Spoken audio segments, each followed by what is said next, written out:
Boa noite, pessoal. Voltamos. Eu sou a doutora Débora Santos, trabalho aqui no CISA, sou especialista em ultrassonografia e ginecologia e obstetrícia e hoje nós vamos falar sobre amamentação. Estamos aqui com a Camila Maestá. Tudo bem, Camila? Tudo bom. E eu vou pedir para você se apresentar. Boa noite. Eu me chamo Camila, sou enfermeira, professora na Universidade Federal do Mato Grosso, doutora em ciência pela USP e também trabalho com amamentação, na linha de pesquisa, de extensão, é a minha grande paixão. Camila, conta pra gente como é que a mãe pode se preparar para a amamentação. Existe alguma coisa que ela possa fazer durante a gestação para que ela possa se preparar para esse momento? O principal, para que ela possa se preparar para amamentar é se informar. Então, essa é a grande dúvida, A maioria das mulheres chegam muito sedentas, querendo saber o que elas precisam fazer com a mama, mas não existe nenhum tipo de técnica, de habilidade que ela tenha que fazer para preparar a mama. É importante que ela se informe, que ela conheça a sua mama, que ela saiba como colocar o bebê para mamar, quando que o bebê já está saciado e que também as pessoas à sua volta consigam estudar também para que elas possam ajudar, E não dar aqueles pitacos, aqueles palpites que acabam desestabilizando a mãe e gerando mais ansiedade. Hoje nós temos aí no mercado, nas farmácias, uma grande quantidade de fórmulas lácteas. Quando que é aconselhável utilizar essas fórmulas? Então, apesar da gente ter disponível assim muito facilmente, Qualquer pessoa pode ir na farmácia, no mercado e comprar uma fórmula. Elas devem ser usadas com muita cautela e sempre prescritas e orientadas por um pediatra. Então, existem situações, uma mulher com HIV, ela não pode amamentar, existem outras doenças, uso de alguns medicamentos, ou a mulher, uma mulher que está entubada, que está em uma UTI, enfim. Existem situações que realmente restringem a amamentação e nesses casos a fórmula ela salva a vida do bebê, um alimento que salva a vida dele, mas é sempre avaliado por um pediatra. Então que esse profissional avalie o bebê, avalie a mãe, avalie uma mamada completa e possa prescrever e orientar corretamente. Então não existe assim, nessa situação use uma fórmula. Primeiro passa por uma avaliação profissional para então fazer uso da fórmula. Mulheres com silicone podem amamentar? Podem amamentar, entretanto, tanto a cirurgia para implante de silicone, quanto a cirurgia para redução mamária, elas acabam que também podem interferir na amamentação. Então, algumas cirurgias, se for cirurgia de implante de silicone, que acaba pegando na areola, que é essa região mais escurinha da mama, então nesta região ele pode acabar afetando algum ducto da mama. Vou até aproveitar aqui para mostrar, para quem não conhece. Então, a mama dentro dela, ela é mais ou menos assim, tem os cachinhos, que são os alvéolos onde o leite é produzido, aqui. E existem os ductos, Então, o leite é produzido nessa região, ele vai passar pelos ductos até chegar na porção final e ser extraído pelo bebê na região da areola. Então, se porventura a gente tem uma cirurgia mamária que fez um corte aqui, a gente pode ter cortado um ducto e isso acabar interferindo nessa passagem do leite. No caso da redução das mamas, tem que avaliar a técnica cirúrgica, porque se retirou muitos alvéolos, também pode interferir na produção. Então, é preciso avaliar quando essa mulher faz a cirurgia, como que foi técnica cirúrgica, o local, mas é possível amamentar. Existe um termo usado pelas mães que se chama, elas falam do leite fraco. Existe leite fraco? Não existe leite fraco. E aí a gente vê em vários fatores, O que acontece é crença, então a gente tem muita crença que o bebê tem que dormir bastante e no começo da vida ele tem um estômago muito pequeno, então o estômago do bebê logo que ele nasce, no primeiro dia de vida, ele é desse tamanhozinho aqui, então cabe de 5 a 7 ml, aí depois, conforme ele vai crescendo, ele vai aumentando. Então, no começo da vida, que a gente tem a descida do colostro, que é aquele leite mais... As mulheres falam, ele é muito ralinho o meu leite, parece uma aguinha. Mas, na verdade, o colostro ele é muito rico em imunidade, ele é muito rico em fatores protetivos para o bebê e o suficiente para encher esse estômago. E acontece que, como ele é feito para o bebê, específico para aquele bebê, ele digere também mais rápido. Então o bebê fica com fome de novo. E aí as mães ficam nessa angústia, meu leite não sustenta porque meu bebê chora, mas muitas vezes é porque ele fez a digestão correta e está com fome novamente, assim como a gente, né? Que a gente sente fome em períodos de tempo. Queria que você falasse para nós também que existe um leite mais aguado, vamos dizer assim, no início da mamada, e depois ele vai ficando cada vez mais forte, vamos dizer assim, que é no final da mamada. Então eu queria que você falasse um pouquinho sobre isso. Então vou pegar o gancho do colostro. Então a gente tem esse colostro que é no começo da vida do bebê e em torno de 3 a 5 dias a gente tem a descida do leite. E aí a descida do leite vem o leite que a gente conhece habitualmente pelo leite de vaca, então a gente acaba comparando muito, né?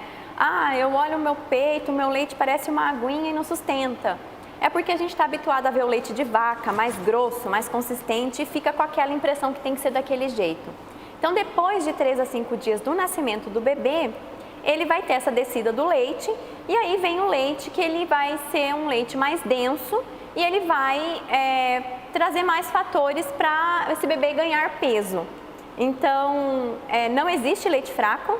A gente tem em todo momento um leite que ele vai tanto sustentar o bebê para hidratação, para ele conseguir ficar saciado de sede, quanto para de fome. E aí, o que vai determinar a quantidade de água, ou a quantidade de gordura, ou a quantidade de nutriente que esse bebê vai precisar, é justamente a conexão que é feita na hora que o bebê abocanha o peito. Então, quando ele coloca a boquinha na areola da mãe, existe uma comunicação entre mãe e bebê, entre corpinho de mãe e de bebê, e o corpo do bebê diz para a mãe, né, olha, eu estou precisando de mais água, eu estou precisando de mais gordura, eu estou precisando de mais nutriente, eu estou precisando de tal fator de imunidade. E aí o leite, o nosso corpo é muito inteligente, ele envia todos esses fatores através do leite para o bebê. E como é que a mãe sabe se o bebê está mamando o suficiente? Essa é outra grande dúvida, né, outro grande tabu. A gente fica muito no parâmetro, né, de tá muito gordinho, então a gente tem a ideia de que os bebês mais gordinhos são mais saudáveis e o leite sustenta mais, e aqueles que são mais magrinhos tá passando fome. Primeiro que existem biotipos, então cada criança é de um tipo, e algumas coisas podem nos ajudar. Então bebês vão sujar, né, em torno de, não é uma regra, mas em torno de 8 fraldas por dia, entre xixi e cocô, então de preferência que seja um xixi mais clarinho. Você vai observar que o seu bebê mama e ao final da mamada ele fica mais relaxado, então aquele bebê que solta o peito relaxadão, bem tranquilo.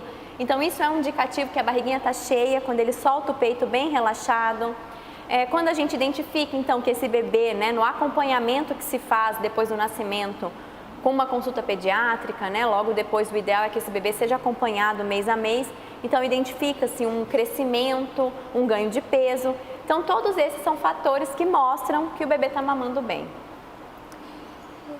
Explica para nós o que é o dia da apojadura e quais os cuidados que são necessários nesse momento. Então, a apojadura é a descida do leite e em algumas mulheres essa descida ela é suave, então ela está amamentando e percebe que vem um leite mais branco, mais grosso. Mas na grande maioria ele vem num piscar de olhos. Então a mulher está ali e de repente faz a descida do leite, a mama enche, fica muito cheio o peito, fica doloroso e dá aquele desespero. Porque com essa mama mais cheia o bebê tende a não conseguir pegar bem o peito e aí dói demais, o bebê chora, mamãe se angustia e o que a gente pode fazer é uma massagem para tentar aliviar, né, essa mama e ordenhar um pouco desse leite para ela ficar mais macia, o bebê conseguir sugar e extrair bem esse leite. E aí lembrar que a descida do leite, esse leite que todo mundo espera, né, que é a expectativa de todo mundo, ele vai acontecer de 3 a 5 dias. Então, os primeiros dias é normal que seja o colostro, ele vai sustentar. E essa descida maior vai ser de 3 a 5 dias. Para quem tem parto normal, geralmente vem antes. Para a cesariana, como a gente tem o fator de interferência da anestesia, pode ser um pouquinho depois, mas é esperado que se desça nesse período.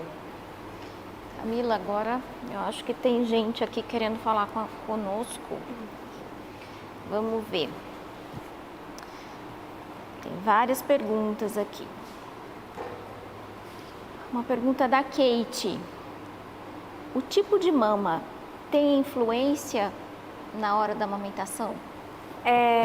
O mamilo, né, que é essa parte aqui da mama, ele acaba influenciando no sentido da gente precisar de algumas técnicas para auxiliar o bebê a pegar o peito, mas ele não impede a amamentação.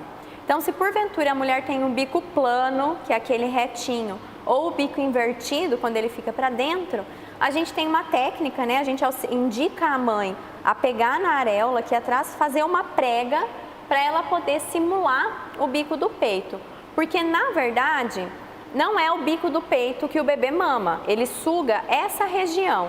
Então, o bico ele ajuda a disparar um reflexo de sucção, que é o que estimula o bebê a sugar, sugar, sugar. Mas ele precisa abocanhar essa parte. Então, a gente faz uma enganadinha no bebê, né, fazendo uma preguinha para que ele possa pegar. Então, todos os tipos de bico de peito pode amamentar. A Ana Clara pergunta, o que é translactação? Translactação, até vou pegar aqui, é quando a gente oferece o leite da mãe, então um leite ordenhado para o bebê, por meio de uma seringa e uma sonda. Então aqui tem uma seringuinha, a sonda. Então a gente coloca o leite aqui dentro, coloca essa sondinha bem próxima do mamilo e aí quando o bebê for sugar, ele vai conseguir sugar uma quantidade maior de leite que já vai estar aqui na seringa. A gente usa muito essa técnica em alguns bebês que são prematuros e não tem ainda o reflexo de sucção bem desenvolvido. E aí desse jeito a gente consegue estimular a descida do leite e treinar também o bebê a fazer a amamentação direto na mama. A ideia é que com o tempo a gente retire a sonda e a seringa e ele fique só no peito. A Vitória pergunta, meu bebê ficou na UTI, posso amamentar? Pode e deve. O leite materno ele é riquíssimo, né, em nutrientes, em fatores de imunidade, ele auxilia esse bebê a se desenvolver melhor. Então, dentro das UTIs, é orientado, é indicado que se use o próprio leite da mãe, às vezes oferecido por sonda, ou até mesmo a própria mãe. E quando esse bebê recebe alta, é possível amamentar, mesmo que se tenha passado um período dentro da UTI, ele consegue amamentar. A Larissa pergunta, tem diferença de leite no começo e no término da mamada? Na verdade não, antigamente tinha uma ideia assim, que no começo vinha um leite mais aguado e no final um leite mais gorduroso. Hoje a gente já conseguiu identificar que os ductos eles são capazes de mandar diferentes tipos de leite no mesmo momento. Então, quando o bebê abocanha, o corpo faz essa transmissão, né, essa comunicação de informação e ele consegue enviar o leite que a criança precisa. Então, pode ser que no começo da mamada ele já receba um leite mais gorduroso e no final um leite mais rico em água. A Mariana pergunta, preciso acordar o bebê para mamar? Isso tudo depende. Em bebês saudáveis que nasceram no tempo certo, com o peso adequado, a gente orienta que faça uma observação de como esse bebê está, e aí nesses casos não há necessidade, mas em alguns casos, em especial de mães diabéticas ou bebês que nasceram muito prematuros ou muito pequenos, com um peso menor, então a gente indica que esse bebê tenha uma frequência de mamada maior. A Natália pergunta, faço uso de remédio controlado para depressão, posso amamentar?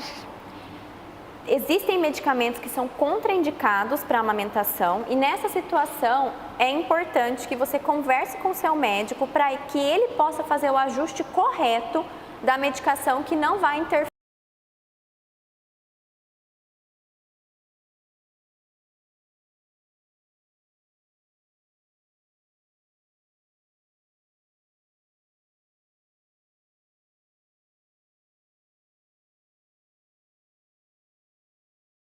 Na amamentação? Como eu disse no começo, quando é o parto normal, acaba que a descida do leite é mais rápida, porque o corpo ele entende mais rápido que esse bebê nasceu e precisa liberar esse leite. Na cesariana, a gente tem interferência da anestesia, então ela pode retardar um pouco a descida. Mas é extremamente importante que se faça um contato pele a pele, ou seja, que esse bebê venha para o colo da mãe na primeira hora de vida, que é o que a gente chama de hora dourada. Os estudos, a maioria deles indicam que quando o bebê vem para o seio da mãe, o quanto antes, isso favorece a descida do leite e também favorece esse contato do bebê com a mãe. Então, eu acredito que independente da via de parto, é possível estimular esse contato na primeira hora de vida e ter um sucesso maior na amamentação. A Juliana pergunta: por que algumas pessoas indicam a colherzinha em vez da mamadeira? Boa pergunta, Juliana. A mamadeira, por mais moderno que seja o bico, ele nunca vai conseguir se assemelhar ao bico do peito. Quando o bebê suga, o bico do peito e a areola, que é essa parte aqui, ele vai até o fundo da boca do bebê e ele se adapta ao formato da boca do bebê. A mamadeira, independente do bico que você utilizar, ele jamais vai conseguir ter essa elasticidade, essa adaptação como tem o peito. Se eu colocar o bebê mamar na mamadeira, automaticamente ele vai fazer uma confusão de bico, porque são bicos diferentes e isso vai acabar interferindo na amamentação ao seio. Quando a gente usa a colherzinha dosadora, que eu acredito que é essa que você está dizendo, acaba que eu não interfiro porque eu não coloco nenhum bico diferente. Eu estimulo a criança a fazer um reflexo de sugar, mas eu não interfiro com a confusão de bico. A Viviane nos pergunta: por quanto tempo devo amamentar meu filho? O tempo que você se sentir bem e confortável. O ideal é que até 6 meses seja aleitamento materno exclusivo, mesmo que a gente more numa região muito quente, não precisa dar chá, água, chuquinha, porque como eu disse, o peito ele identifica as necessidades do bebê, então até 6 meses é só peito. Depois desse período inicia a introdução alimentar, mas não impede de continuar amamentando. Ainda assim, o leite é muito rico em nutrientes e ele é capaz de trazer muitos benefícios para o bebê. E quando a gente fala de amamentação, a gente precisa lembrar que os benefícios não estão apenas numa questão nutricional, mas também de vínculo afetivo, segurança. A amamentação desenvolve a face do bebê, então ajuda no desenvolvimento do queixo, da fala. Então são benefícios que vão muito além da nutrição. A Mari pergunta: é possível engravidar durante a fase da amamentação? É possível. Com certeza. É possível, gente. Existe sim a inibição da ovulação em casos em que o aleitamento materno é exclusivo. Porém, tem que ser aleitamento materno exclusivo em livre demanda. Então, se o bebê tem algum outro tipo de sucção, de vez em quando ele chupa a chupeta, já não é mais, Então, a gente já tem uma interferência e aí pode acontecer da mulher ovular. Então, ganhou o bebê, não quer engravidar agora, procura o seu médico, procura o obstetra, que ele vai te indicar um melhor método para você não engravidar. E aí, quando você se sentir confortável em ter outro bebê, aí você tira esse método, mas é muito arriscado ficar apenas na amamentação como um método contraceptivo. A Carla faz uma pergunta que você já respondeu, mas eu acho que é importante reforçar a resposta. Posso dar água ao bebê que está se alimentando somente do leite materno? Se esse bebê tiver menos de 6 meses, não precisa dar água para o bebê. Ele ainda não tem um sistema digestório pronto para receber líquidos ou alimentos. Então, é um sistema que ainda está se preparando para receber líquidos mais para frente. Ele ainda está em desenvolvimento. Então, quando a gente adianta esse processo, eu posso desenvolver até alergias no bebê. Eu acabo colocando até mesmo em risco, porque a água pode ter algum fator que gere uma diarreia, gere um vômito nesse bebê, uma intoxicação. Então, não é aconselhável, não é indicado, em hipótese alguma, oferecer água para bebês que estão em aleitamento materno exclusivo ao seio. Quando é o uso de fórmulas infantis, aí é preciso conversar com o pediatra, por isso que é importante fórmula é com prescrição e orientação médica, porque aí nesses casos tem que avaliar a necessidade ou não de água. A Ivone nos pergunta: eu tenho muito leite, gostaria de ajudar outras mães. É possível? Tem algum banco de leite em Sinop? Ivone, muito boa sua pergunta e com certeza ajuda muitas mães e muitos bebês.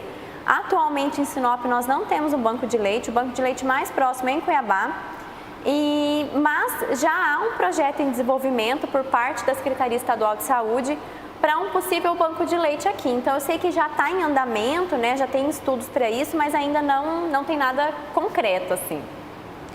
A Cris pergunta: voltei a trabalhar logo após ter tido meu filho e meu leite secou.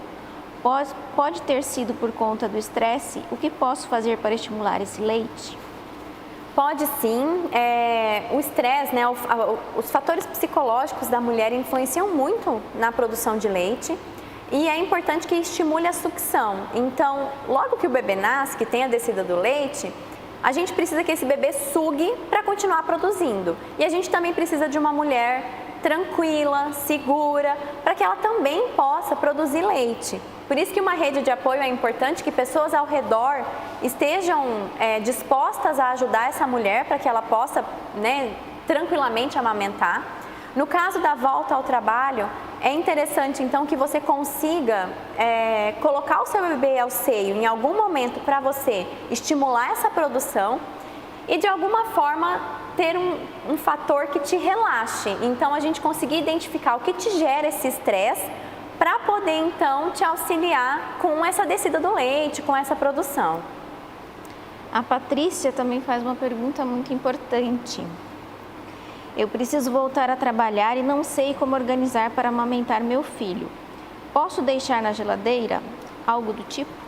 Pode. Então, você pode ordenhar o seu leite e aí quando você fizer essa ordenha, que você coloque esse leite num recipiente de vidro e pode ser uma tampa de plástico, desde que eles sejam esterilizados.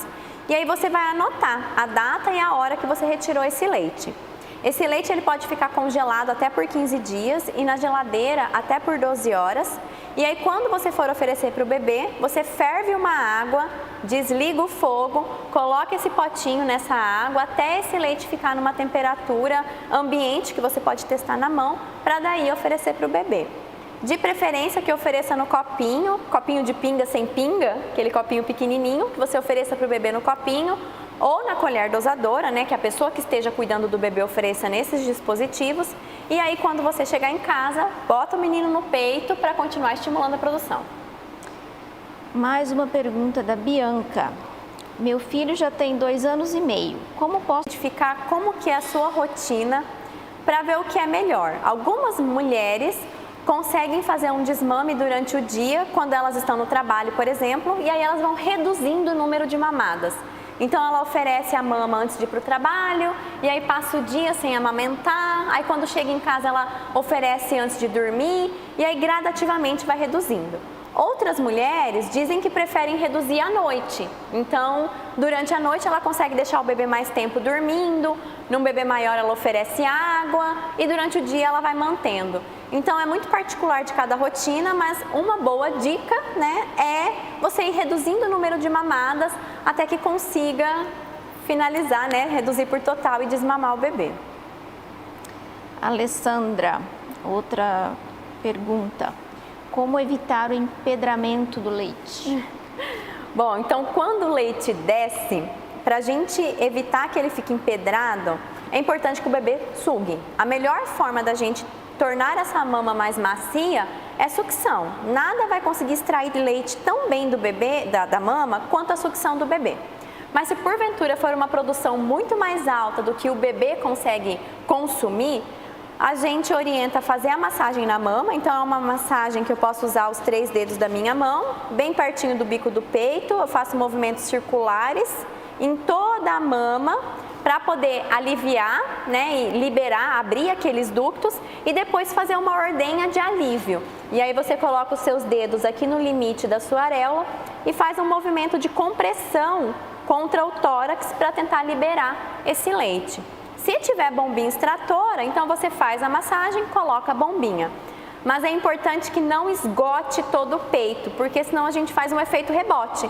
Quando você esgota todo o peito, o teu corpo pensa assim, preciso produzir mais leite, porque tudo que eu produzo está sendo consumido. E aí você vai ter sempre uma grande produção.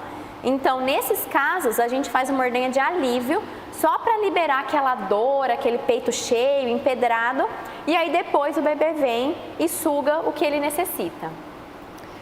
A Lia nos pergunta, a alimentação da mãe pode influenciar no leite? Meu bebê tem muita cólica. Esse é um assunto polêmico. Na verdade, tudo que envolve amamentação é polêmico, né? Mas a questão da alimentação, não existe nada cientificamente comprovado. Tal alimento vai dar cólica no bebê. O que acontece? O bebê, ele só termina de amadurecer o intestino depois que nasce, porque dentro da barriga ele não usa o intestino. Então, depois que ele nasce, à medida que ele mama, esse intestino vai amadurecendo e com isso gera cólicas. O que a gente recomenda é que a mãe evite alimentos gordurosos, chocolates, que sejam estimulantes, mas isso é muito particular. Tem mulheres que consomem feijão e se sentem super bem e não interfere em nada. Outras, elas não se sentem bem e evitam o alimento. Então, as cólicas, na maioria das vezes, é realmente por amadurecimento do intestino do bebê. E aí elas vão acontecer com a mãe em uma dieta restritiva ou não. O conselho é: se alimentem bem de alimentos realmente ricos em nutrientes, saudáveis, evitar industrializado, evitar açúcares, porque isso, independente de estar gestante, de estar amamentando ou não são alimentos saudáveis. A Natália nos pergunta, é normal ter feridas ou rachaduras no seio? Tenho muita dificuldade para amamentar. Não é normal, a amamentação não é para ser dolorosa. Provavelmente a gente tem alguma questão na amamentação que não está bem ajustada. Muitas vezes, não é sempre, mas muitas vezes, rachaduras, escoriação ou uma amamentação dolorosa é uma pega do bebê que não está adequada. Então, quando a gente diz que o bebê não tem que pegar o bico do peito para amamentar, que ele pega toda a areola, é porque se ele pegar só o bico do peito, além dele não extrair o leite adequadamente, ele vai acabar machucando o peito da mãe. Então, o ideal é que a pega do bebê seja sempre na região da areola, que além dele extrair o leite adequadamente, não vai gerar dor e nem machucados. Continuando esse assunto, a Fabi pergunta, tem alguma forma de fazer o bebê ter a pega correta? Tem, né? A gente sempre indica, né, as técnicas da amamentação. Então, eu trago aqui a TT, que ela sempre me acompanha. Então, quando a gente vai amamentar o bebê, o ideal, né, se a gente tiver uma almofada de amamentação, pode utilizar, mas se não tiver, você pode usar a almofada que você tiver na sua casa. Mas que ele fique na altura, né, da sua mama, barriga com barriga, então bem viradinho para você. A gente pode colocar o bracinho aqui atrás. E aí, eu não vou oferecer o peito, não sei como que eu faço para mostrar de uma maneira melhor no vídeo, mas eu não vou colocar ele direto na mama assim. Então, a gente direciona o bico do peito para o nariz do bebê, porque a pega dele tem que ser de baixo para cima. Então, a boquinha do bebê vai pegar de baixo para cima. Então, pensem que aqui é a parte de baixo da boca, aqui é a parte de cima. Então, ele vai pegar nessa direção e abocanhar.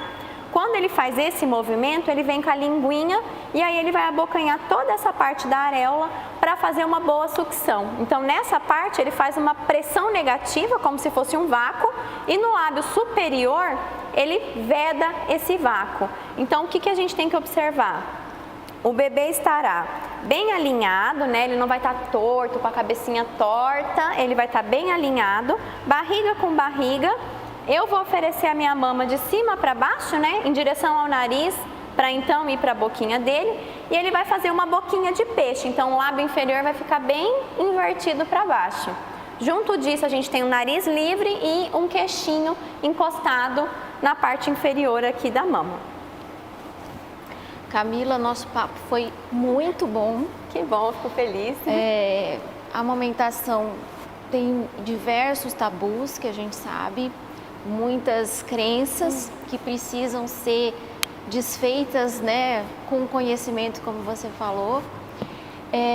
Mas infelizmente nosso tempo acabou, né? Acredito que ainda tem algumas pessoas que têm perguntas, depois nós vamos tentar responder todas elas, né? E vamos deixar aqui um agradecimento pela entrevista, pela disponibilidade e por ter compartilhado com a gente tanto conhecimento bom. E vamos convidar nossos ouvintes para próxima semana, que nós vamos abordar também um assunto muito interessante, que é a construção da maternidade. Muito obrigada a todos e até a semana que vem. Tchau, tchau.